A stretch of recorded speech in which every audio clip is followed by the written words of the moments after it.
Бастадық па? Ол идеальный болатын нәрсе өтірік негізі.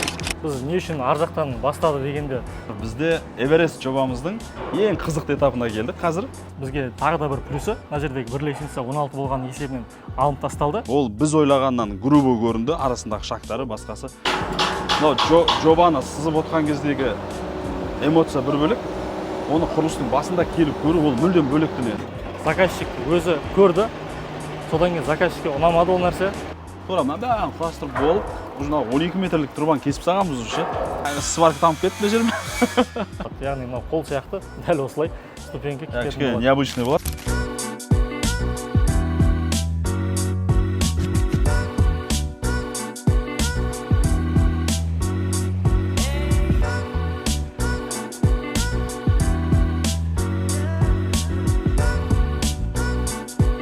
Ассалаумағалейкум, қалайсыздар? Бізде Эверест жобамыздың ең қызықты этапына келдік қазір.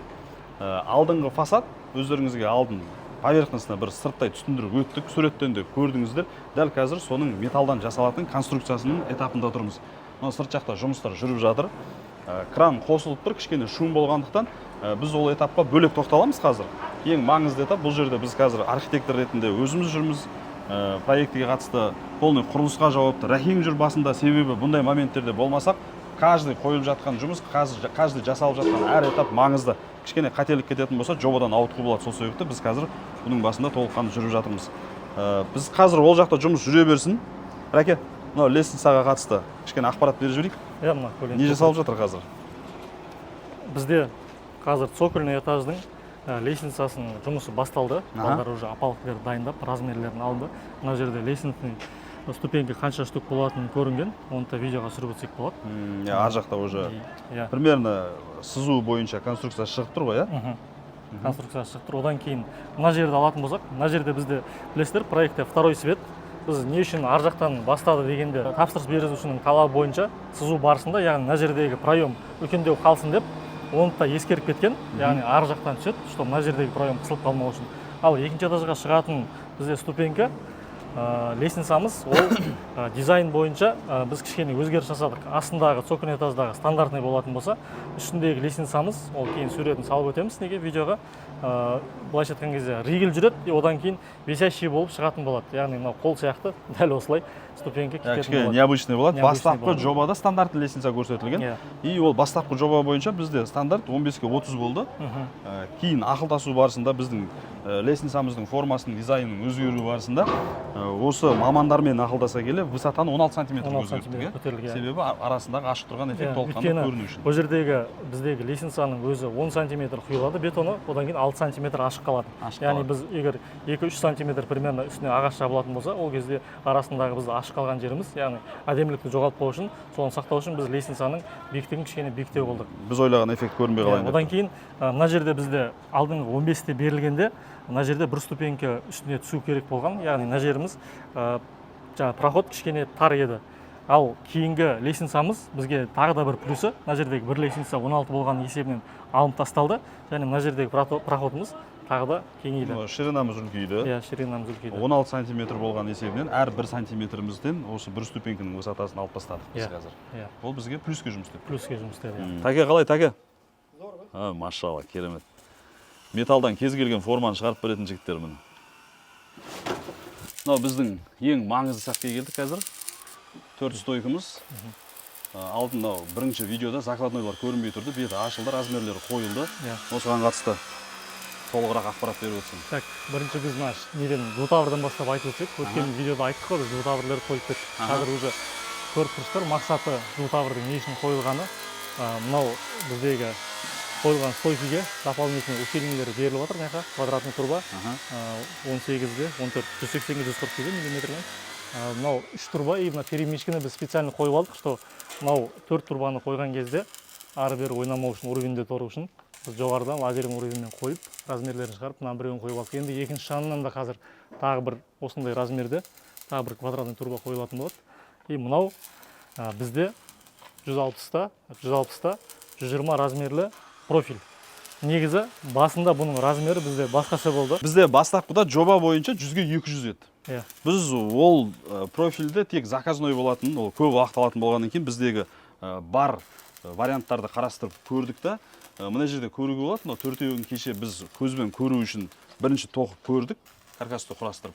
Ол біз ойлағаннан грубо көрінді, арасындағы шақтары, басқасы. И бұл жерде тура кейде осылай құрылыстың басында жобадан сәл ауытқулар, осы жердегі именно құрылыстың басында шешілетін моменттер болады. Импровизация жасау керек болады. Вот сол кезде біздегі прораб Рәкеңнің инженер-проектировщик сызған жігіттердің рөлі өте маңызды. Осы жерде келіп, осы мәселені шештік. Рәкен, мынаған қатысты кішкене ақпарат беріңізші, кеше не істедік? Мынау размерін 18-ге, 180-ге, 140 профильді кеше біз тура осындай төрт формасын мына жерге дайындаған болатынбыз. Ножкілер тұр астында, осы жерге көзбен көру үшін жатқызып құрастырдық. И арасын біз 21 сантиметрден қалдық. Қазір ана жердегін айтамыз, қанша екен размерін. 21 сантиметрден қалдық. Заказчик өзі көрді. Содан кейін заказчикке ұнамады ол нәрсе. Сол моментте жаңа инженер-проектировщикте, заказчикте мен болдым, барлығын осы жерде ақылдасып, сол нәрсенің размерлерін өзгерттік. Біздегі бар профиль еді, мынау 16-12 деген 160-120. Осыны қойдық, және де арасындағы шағын біз 16-ға қысқарттық. Мына жерде закладнойда көрсек болады.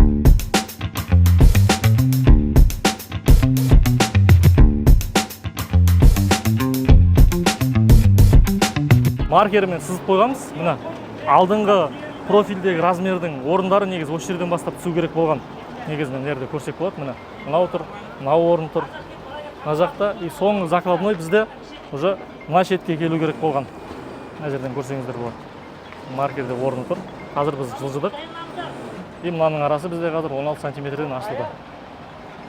Тағы бір айта кететін нәрсе, мынау екі ілініп тұрған нәрсе, бұл просто квадратный турбаның размеріне қойып алу үшін, және де ровно жату үшін қойылған нәрсе, бұл алынатын болады.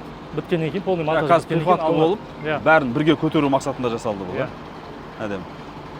Сосын қазір бізде тағы да бір маңызды этаптың бірі, мынау біздегі кухнядан шығатын террасамыз болып тұр, алдыңғы террасаның астында отырған кезде дискомфорт болмас үшін, ауа дұрыс айналу үшін, циркуляция дұрыс болу үшін бізде металлоконструкциядан ламели сияқты, жалюзи сияқты қылып, мына жерде рейклер берілген.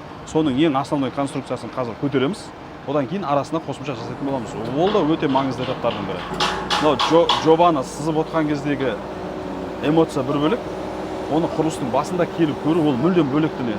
Мына жерде қазір көрсеңіздер болады, мына төртеуін астынан жоғары қарай қарайтын болсаң, не деген биіктің қараңыздаршы, қандай әдемі конструкция, қандай әдемі көрініс. Құрылыстың басында жүрген, құрылысты сызып жүрген, оны қадағалап жүрген жігіттер жақсы түсінеді. Бұл ақшаға сатып аламайтын эмоция, бұл өте керемет моментте көріп сезіну бұл нәрсе. Өзің жасаған дүниені бітіп жатқанын көру, соның іске асырып жатқанын, сол дүниенің қалай жасалып жатқанын көру, оны қадағалау, ол өте керемет сезім. Біз қазір тура сол сезімді сезіну барысындамыз. Камерадан жетіп жатқан жоқ білмейміз, бірақ мощный болып жатыр.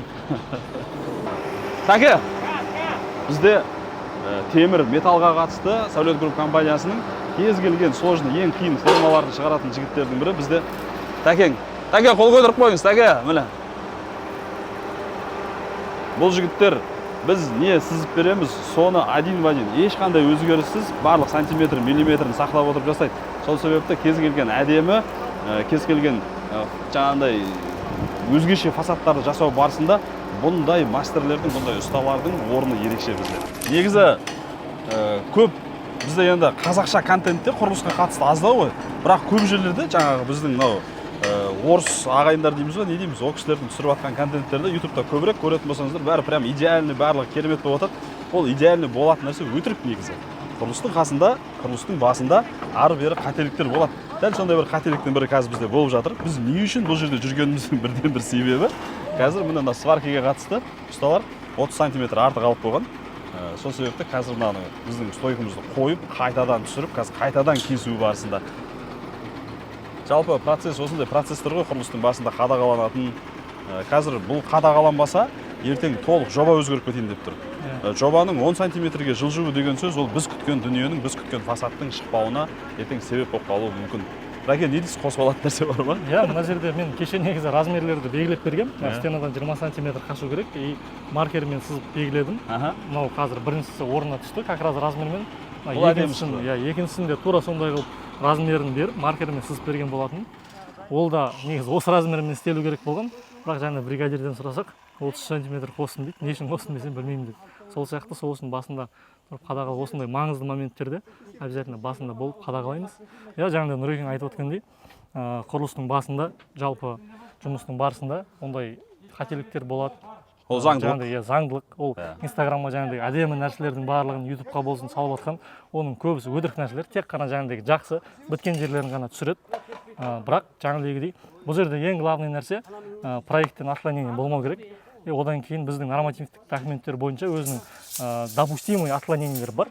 Сол нормадан асып кетпесе, онда құрылысты ары қарай жалғастыра береді. Ары бері бір 2-3 сантиметр погрешностьтер болып жатады, ол нормально, ол дұрыс түріне, өйткені құрылыстың басында жүрген кісілер де жақсы біледі. Қазір реттейміз, уайымдамаңыздар дегендей болып тұр ғой. Болды, реттеп қайттан орнына қоятын боламыз. Бәрі әдемі жалғасып жатыр.